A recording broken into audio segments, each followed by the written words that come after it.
The morning my son left for Tofino with his wife and her mother, I was out back pulling weeds from the tomato beds. He didn't even come to say goodbye properly. Just a honk from the driveway and a wave through the car window, like he was heading to the grocery store and not across the province for 2 weeks. I stood there with dirt on my knees and watched the SUV back out onto the road, and I thought, 71 years old, and this is what my life has become.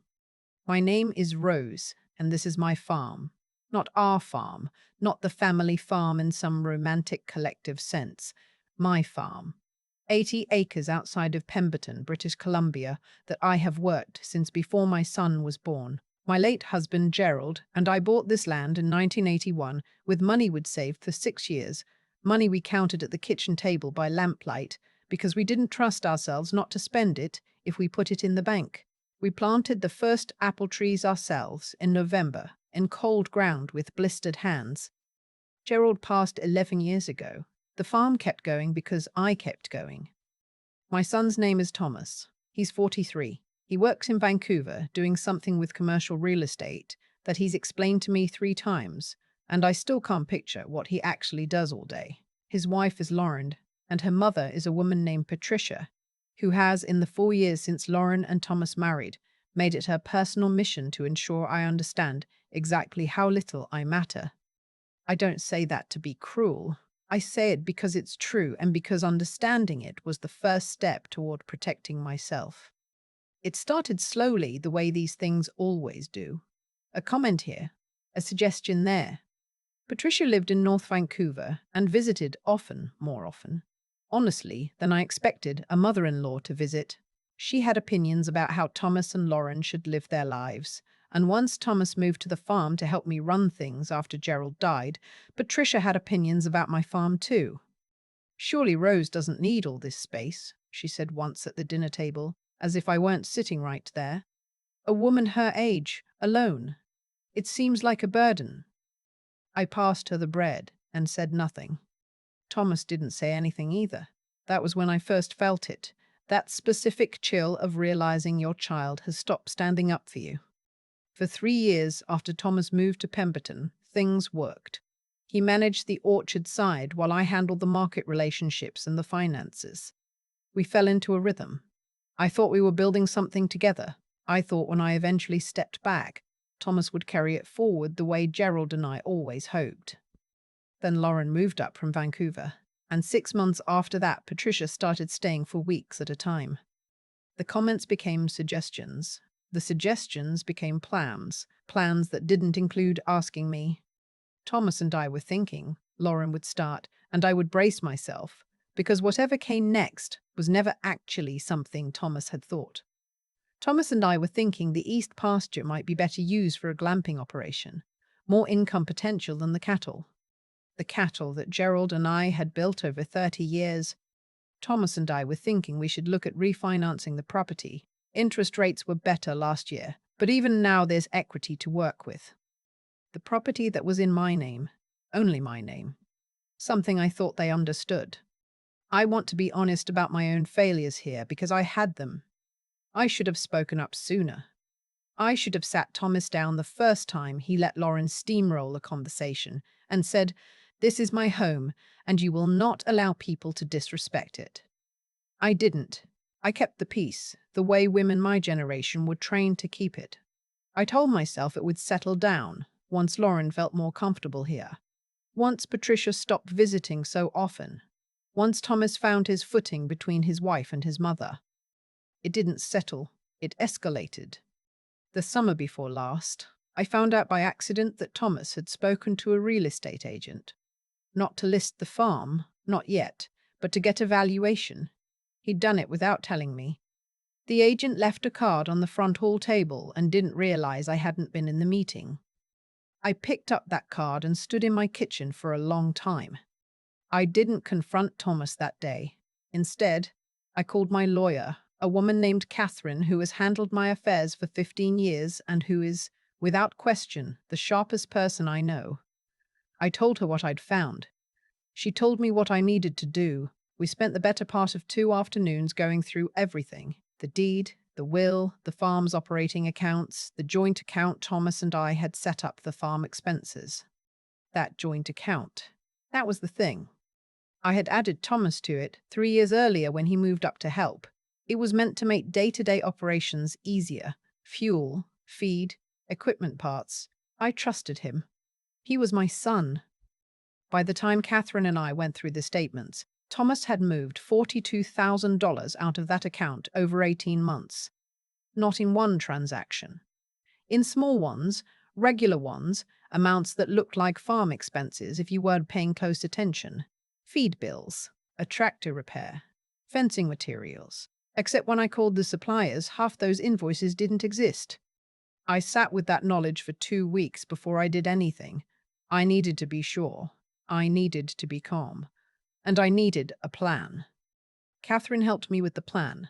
My neighbor Hazel, who has been my closest friend since our children were in elementary school together, and who has, I should note, always had reservations about Lauren, helped me stay sane during those 2 weeks. I would sit at her kitchen table after supper and she would make tea and listen while I talked myself in circles, and then she would say something so practical and clear that I could breathe again. "You're not losing a son," Hazel said one evening. "You're finding out who he chose to become. Those are different griefs." That helped me more than she knows. I transferred the farm's operating funds to a new account that Thomas wasn't on. I updated my will. I spoke to the bank manager, a careful, thorough woman who asked good questions and made sure I understood every step. And then I waited. I waited because Thomas and Lauren were planning this trip to Tofino, and Patricia was going with them, and I had decided, coldly, clearly, without drama, that I wanted them gone from this property when they found out the accounts had changed. The morning May left, Lauren gave me a little wave from the passenger window. Patricia didn't look at me at all. Thomas honked. I went back to my tomato beds. They were barely past Whistler when Thomas called. I was still in the garden. I wiped my hands on my jeans and looked at his name on the screen for 3 rings before I answered. "Mom." His voice had that particular quality, tight, controlled, trying to sound casual and failing completely. "Hey, so Lauren's trying to book the restaurant for tonight and her card's being declined. She thought maybe there was an issue with the account." "There might be," I said. "Can you check, or, is everything okay with the farm account?" "The farm account is fine," I said. "The account you have access to has been closed." Silence. "Then what do you mean closed?" "I mean it no longer exists. I've consolidated the farm's finances into accounts in my name only." More silence. I could hear road noise, wind. I imagined him trying to figure out what to say with Lauren and Patricia in the car.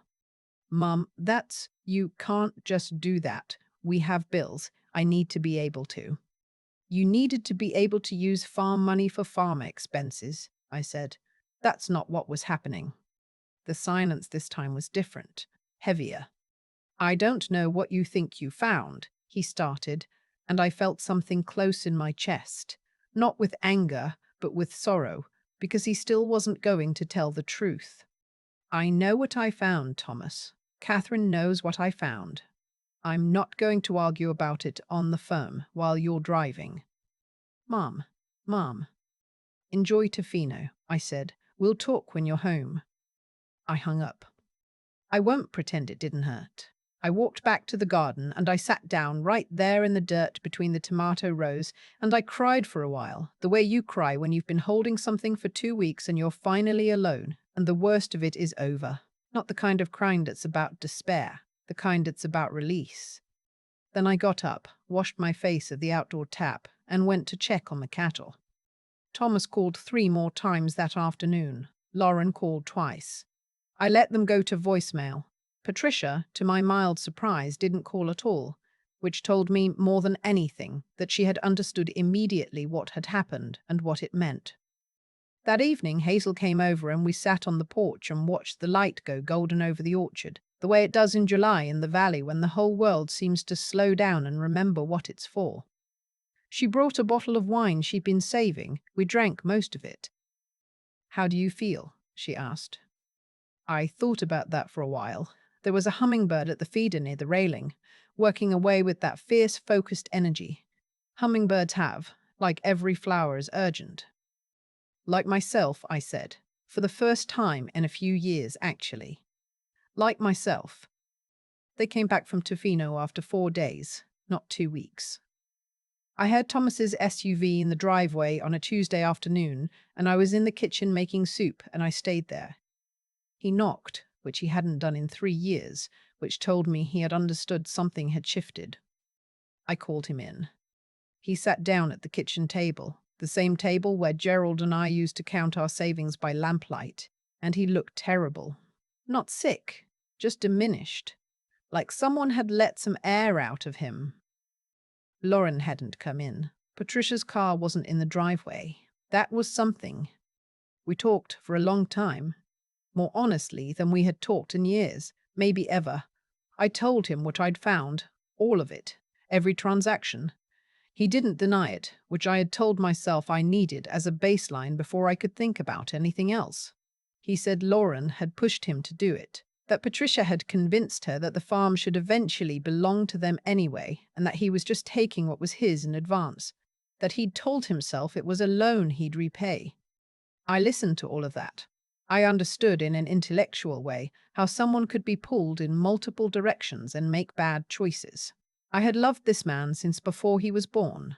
I had walked him to school and taught him to drive and sat up with him when Gerald died, and he cried in a way he hadn't since he was a small boy. But understanding isn't the same as excusing. And love doesn't mean accepting being stolen from. What happens now? He asked. That depends on you, I said. I told him what Catherine had advised. He could repay what he'd taken, not immediately, but on a schedule we'd document properly. He would be removed from all farm accounts and all estate planning in the interim. Whether I eventually added him back and in what capacity depended on what he did next, not what he said, what he did. I told him Lauren and Patricia were not welcome on this property until I invited them. That was non-negotiable. He looked like I'd hit him. Then he nodded. I'm sorry, Mum, he said. I believed him. I also knew that being sorry and being trustworthy were two separate things, and that we would only find out which he was capable of over time. I know, I said. Make the soup. I'll get bowls. That was 4 months ago. Thomas is living in a rental in Pemberton now. He and Lauren are still together, as far as I know, though I've heard through Hazel that things are strained. Patricia went back to North Vancouver. Thomas has come to the farm twice a week since September to help with the harvest, and he's been exactly what I needed him to be. Present, quiet, working. No Lauren. No Patricia. No suggestions about glamping or refinancing. The repayment schedule is on paper, signed by both of us, filed with Catherine. We eat soup sometimes at the kitchen table and talk about the orchard, about what Gerald might have thought about the new irrigation system, about small things. We are not what we were. I don't know if we ever will be. But we are something, and something right now is enough. I want to say something to any woman who might be listening to this and recognizing pieces of herself in it, not just mothers with adult children, though I'm speaking to you directly when I say, your love is not weakness, but it can be used as one if you let it be. The people who love us, truly love us, do not need us to disappear so they can thrive. I am 71 years old. I have 80 acres of land that I have worked for 40 years. I have apple trees that Gerald and I planted with our own hands that will still be bearing fruit when I'm gone. I have a neighbor who brings good wine and better sense. I have a lawyer who asks the right questions. I have a son who is, I hope, still becoming someone worth knowing. The morning they drove away toward the coast, and I knelt back down in the dirt between my tomato rows. I didn't know yet that it was the beginning of something, not the end. I thought I was just a woman being left behind on a farm to work alone. It turned out I was just a woman who had finally stopped pretending that losing yourself is the same thing as keeping the peace. There's a difference. It took me too long to learn it, but I learned it. And the tomatoes that year were the best I'd grown in a decade. I've been sitting with this story for a while now, turning it over the way you turn a stone in your hand, feeling the weight of it, the edges. What happened to Thomas didn't come out of nowhere. That's the part that took me longest to make peace with. The $42,000, the quiet transfers, the real estate agent's card left on my hall table, none of it appeared overnight. It grew slowly, in the space I had allowed to go unguarded. Every time I stayed quiet at the dinner table when Patricia made a comment. Every time I told myself Thomas would find his footing. Every time I chose the peace of the moment over the honesty the moment actually needed. I was not a passive victim in this story. I was a woman who loved her son so much that she confused protecting that love with protecting herself, and those are not the same thing at all. What saved me wasn't anger. It was clarity. The morning I called Catherine, I wasn't vindictive. I was finally thinking straight. I looked at the evidence, understood what it meant, and made decisions from a place of knowledge instead of fear. That's something I wish I'd done years earlier, not just with the farm accounts, but with the slow erosion of my own standing in my own home. Intelligence isn't just knowing facts. It's having the honesty to look at your own situation without flinching, to stop explaining away what you can clearly see. Thomas, for his part, had the capacity to be better. I believe that, or I wouldn't be eating soup with him at Gerald's table on Tuesday evenings.